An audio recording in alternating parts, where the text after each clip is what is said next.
আলহামদুলিল্লাহ, প্রস্তাবিত ৭ তলা বিশিষ্ট আবাসিক ও বাণিজ্যিক ভবনের ফুটিংয়ের রড বাইন্ডিংয়ের কাজ শেষ হয়েছে। আজকে আমাদের ফুটিংয়ের ঢালাইয়ের কাজ শুরু হয়েছে। ঢালাই কাজ শুরু করার আগে অবশ্যই আমাদের কিছু জিনিস খেয়াল রাখতে হবে।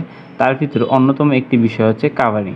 যে আমাদের ফুটিং ঢালাই হবে তার চারিদিকে আমাদের কাভারিংগুলো ঠিক আছে কিনা, ফুটিংয়ের নিচে কাভারিংগুলো ঠিক আছে কিনা। যদি ঠিক না থাকে তাহলে সেগুলোতে আমরা ব্লক দিয়ে কাভারিংগুলো ইনশিওর করব।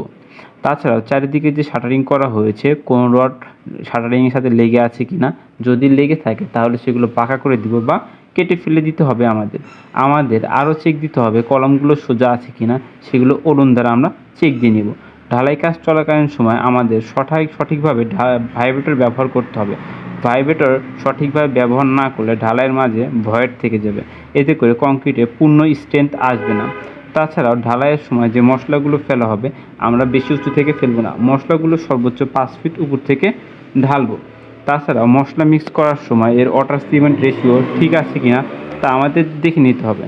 তাছাড়াও ঢালাইয়ের যে আমাদের রেশিও থাকে সেই রেশিও ঠিক আছে কিনা সেটি আমাদের দেখে নিতে হবে। ঢালাই রেশিও হবে 1:3। ঢালাই কাজ শুরু করার আগে আমরা একটি ফেরা তৈরি করে নিয়ে এর রেশিওগুলোকে ঠিক করে নিব। এই ফুটিংটি ঢালাই কাজ শেষ হলে এর সাইডে আমাদের একটি র্যাফট ফুটিং হবে। র্যাফট ফুটিংয়ের কাজ শেষ হলে আপনার সামনে একটি পূর্ণাঙ্গ ভিডিও নিয়ে হাজির হব।